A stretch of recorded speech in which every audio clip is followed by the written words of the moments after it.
야구야구 김영준입니다. 야구에서 천적의 관계는 참 오묘합니다. 추신수는 메이저리그에서 가장 많이 상대한 저스틴 벌랜더를 상대로 통산 타율 1할 8푼 1리에 그치고 있습니다. 반면 슈어저를 상대로는 5할 8푼 3리를 기록하고 있는데요. 벌랜더 상대 OPS 0.594는 30타석 이상 상대한 투수 중 크리스 세일, 프란시스코 리리아노, 헥터 산티아고 3명의 자완에 이어 네 번째로 나쁘고 슈어저 상대 OPS 1.792는 20타석 이상 상대한 74명의 투수 중 가장 좋습니다. 추신수가 2013년 클리브랜드에서 신시내티로 트레이드 됐을 때 디트로이트 소속이었던 슈어저는 라디오 인터뷰에서 지난 겨울에 있었던 가장 반가운 일로 추신수의 이적을 꼽은 바 있는데요. 명예전당을 예약해 놓은 두 투수를 상대로 이렇게 대조적인 모습을 보이는 것도 참 신기합니다. 한때 추신수는 금발 또는 장발의 투수에게 강한 걸로 유명했는데요. 브론슨 아로요 상대 타율이 5할 7푼 1리, 루크 호체이버 상대 타율이 5할 9푼 4리입니다. 하지만 슈어저는 금발도 장발도 아니었는데 말이죠. 2010년부터 2012년까지 매년 9타석을 상대했던 둘은 추신수가 2014년 텍사스에 입단하고 슈어저가 2015년 워싱턴에 입단하면서 다시 엇갈리게 됩니다. 이에 2017년 무려 5년 만에 인터리그에서 만나게 됩니다. 재밌었던 건 그 자존심 강한 슈어저가 경기 초구로 추신수에게 슬라이더를 던졌다는 겁니다. 슬라이더가 들어오자 추신수는 알 수 없는 미소를 짓는데요. 그리고 나서 7구째 97마일 패스트볼을 안타로 만들어냅니다. 그리고 다음 타석에서는 98마일 공을 받아쳐 홈런을 만들어냅니다. 추신수에게 벌랜더와 슈어저가 있다면 류현진에게는 아레나도와 트라웃이 있는데요. 류현진에게 10타석 10타수 무안타 4삼진으로 꼼짝도 못하는 트라웃은 다르비슈를 상대로는 홈런 4개 포함 OPS 1.087에 강점을 보이고 있습니다. 트라웃의 통산 OPS가 1.001이니까 다르비슈가 트라웃에게 많이 약한 건 아니라고 할 수도 있겠네요. 참고로 트라웃에게 가장 많이 당한 투수는 99타석에서 8개 홈런을 허용한 펠릭스 에르난데스라고 할 수 있습니다. 15경기에서 12승 3패를 기록한 컵스는 메이저리그 선두를 질주하고 있는데요. 특히 선발진의 활약이 눈부십니다.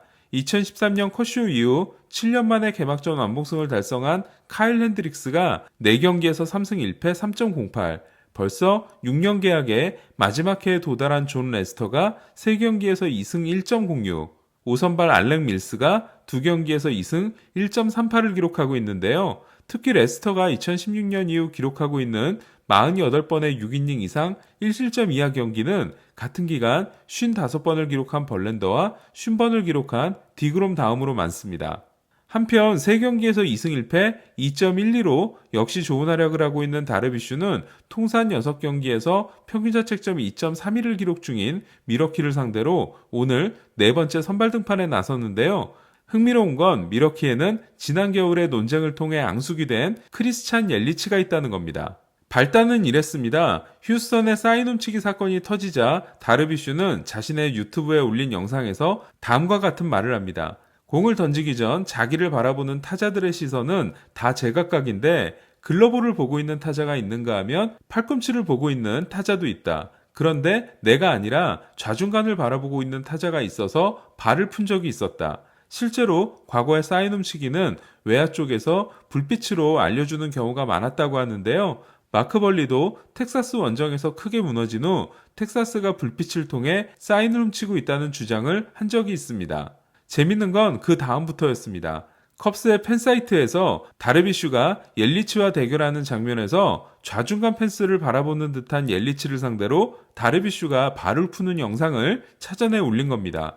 여기에 다르비슈는 그가 뭘 하려는 건지는 확실하지 않지만 시선이 먼저 움직인 건 확실하다. 그게 내가 발을 푼 이유다라는 글을 남기는데요. 이에 발끈한 옐리치가 너쯤은 그런 도움 없이도 상대할 수 있어 라는 글로 대응을 합니다. 실제로 옐리치는 다르비슈 공략을 상당히 잘하는 타자였습니다.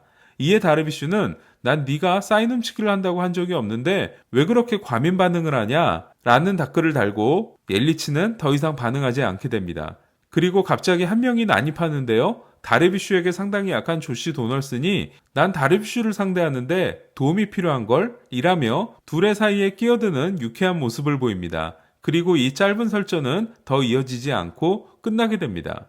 지난 7월 26일 다르비쉬의 시즌 첫 경기 미러키전 등판은 그래서 더 큰 관심을 모았는데요. 2018년과 2019년 미러키전 4경기에서 22이닝 2실점, 평균자책점이 0.8이었던 다르비슈는 그날 4이닝 6피안타 3실점 패전에 그치지만 옐리치와의 3번 승부에서는 모두 승리하게 됩니다. 그리고 그 경기 후 다르비슈는 2경기에서 13이닝 1실점을 기록합니다. 한편 1008경기에서 타율 8푼 8리, 1홈런 3타점이라는 극심한 부진으로 시즌을 시작했던 옐리치는 이후 7경기에서는 타율 3할 4리, 3홈런 6타점의 회복세를 보이고 있는데요. 그렇기 때문에 오늘 다르비쉬와 옐리치의 대결은 더 재밌을 것 같습니다. 한편 어제 토론토는 7개의 홈런을 때려냈는데요. 팀 신기록에 해당되는 6이닝 연속 홈런을 기록하기도 한 토론토는 그러나 1995년 디트로이트, 2004년 디트로이트, 2016년 시카고 아이삭스에 이어 역대 4번째로 7개 홈런을 기록하고도 패한 팀이 됐습니다. 2016년 화이트삭스를 꺾은 팀은 토론토였는데요. 당시 토론토는 화이트삭스에게 7개의 솔로 홈런을 내주고 11대 8로 승리하게 됩니다. 어제 경기에서 보 비셋은 홈런 포함 5타수 5안타 1볼넷 2도루 경기를 선보였는데요. 22세 161의 비셋이 기록한 5안타 경기는 1982년 21세 363일이었던 칼리 켄 주니어 이후 유격수가 기록한 가장 어린 5안타 기록이 됐습니다. 지금까지 토론토의 혈통 야구를 이끄는 선수는 게레로 주니어가 아니라 비셋인 것 같은데요. 그럼 오늘도 재미있는 경기들을 기대하겠습니다. 이상 김영준의 야구야구였습니다.